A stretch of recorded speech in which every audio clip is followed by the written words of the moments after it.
Greetings historians, welcome to Lore of the Dragon. So today is going to be something a little different, something that actually is going to be the start of a new series, and something that really just covers extended thoughts on certain things that I either didn't really clarify or something I want to go back on to discuss a little further.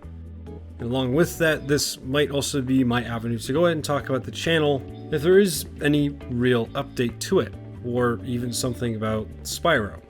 Something that isn't exactly about the lore, but something that might pertain to the lore later on. So don't exactly expect these to come out every week or every other week like the lore videos, because it's not exactly something that really can be done like that. It's almost when it really comes up, I guess, if that makes sense. Anyway, so let's get on to what I actually have for this video, which is more or less extended thoughts on certain things. So for those who have actually seen the Cynder series of videos, in part 2 I actually go on and speculate about how Cynder could be brought back. That, to me, at least how I did it, wasn't exactly great on my part. People in the comment section I actually thought did a really good job. And I congratulate every single one of you for actually going ahead and speculating on certain things, including some of the very large comments I actually got on there. To be honest, I thought everyone did a better job than I did. So this is my attempt to actually elaborate on something I meant, and actually go ahead and paint out somewhat of a storyline for Cynder in a new game. So going back about a week, I made a video talking about the Dragon Realms and the Dragon Kingdom. And in that I talked about the legend of the Great Sea Dragon. And it came up with a theory that essentially said that dragons from the Forgotten Realms, before the dragons were actually banished, traveled to the modern day Dragon Realms, or rather Dragon Shores if you want to be specific. Now this ties into the more elaborate version of my speculation on Cynder. Cynder essentially would be someone from a lost colony. One of these dragons from the Forgotten Realms might have gone ahead and tried to go to the Dragon Realms, but either got lost on the way or decided to make their own colony somewhere else, somewhere rather close to the Dragon Realms, but still somewhat out of reach and out of contact. Now, this dragon or dragons might have gone ahead and settled in this new land and formed their own civilization. Now, these dragon worlds would have evolved by themselves and either would have gone ahead and followed the old ways of the dragons and essentially just make the Dragon Kingdom, or go along their own way. I don't know, maybe at some point they formed a Dragon Republic. I'm not quite sure. That's up to you guys if you really want to go ahead and speculate about that. But let's just say, for now, it's the Dragon Republic. Now, anyway, this area might have been a place where Cynder could come from.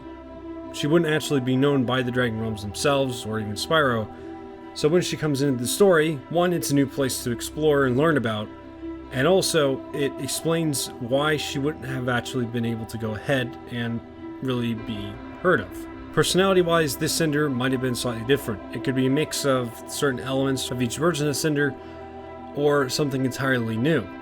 But I do sort of see something along the lines of a mix of all three, or at least a mix of Skylanders Academy, since they actually go ahead and they have the most character development, and actually go ahead and portray the character in ways that really stand out.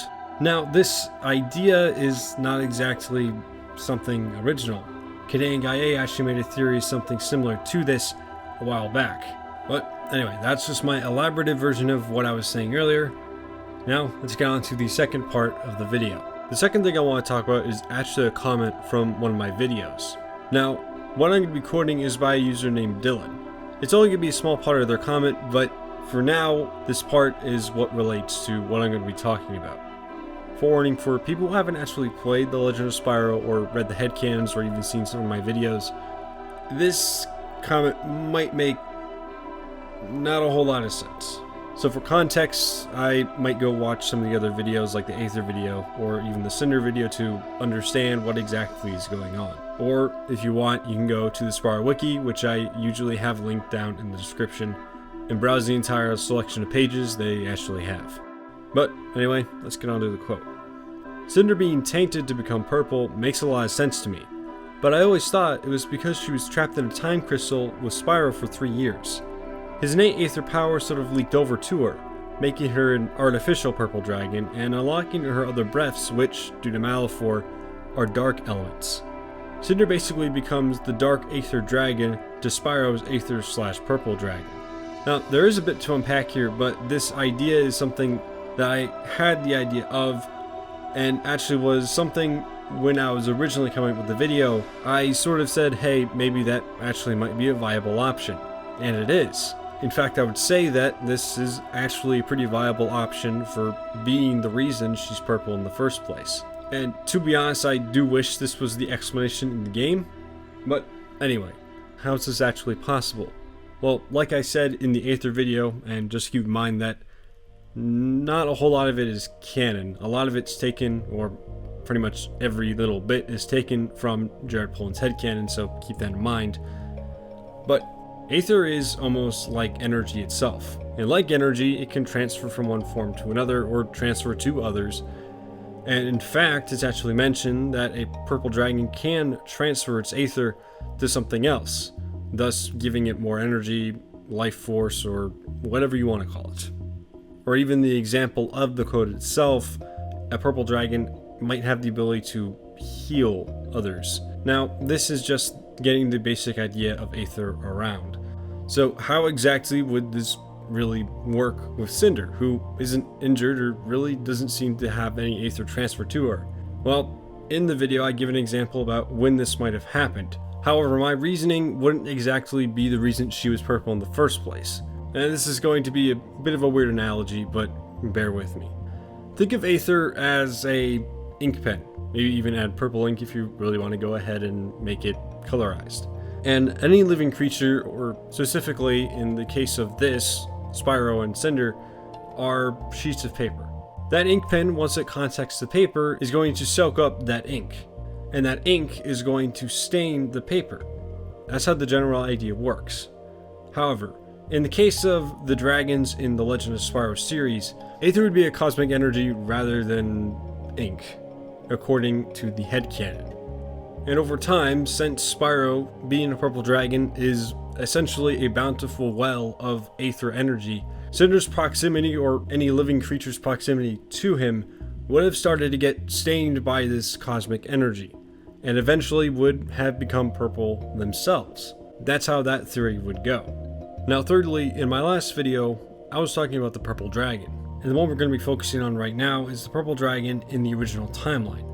Now, something I didn't elaborate on, but I mentioned, was the fact that Spyro was somehow able to not be affected by an event called the Calamity. This is something I probably should have elaborated on, but here we are.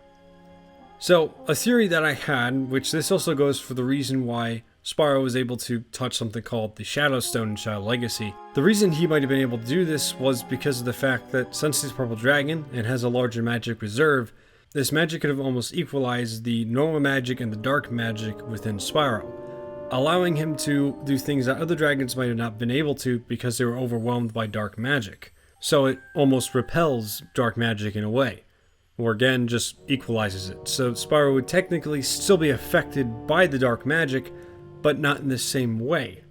But as the game goes, it doesn't affect him at all.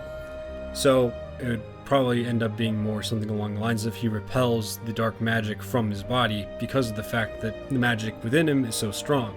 Anyway, that's going to be it for this video. It was rather short, but that's going to be the nature of these videos unless there's a little bit more material to go ahead and really speak of. Maybe something that has to do with the channel, or something that has to do with Spyro news. And that's going to be few and far between from what I can see. Maybe there'll be something like this in a couple months, I'm not quite sure. Anyway, that's going to be it for me. If you feel like sticking around, feel free to, and I'll see you all in the next lore video. Stay safe, historians.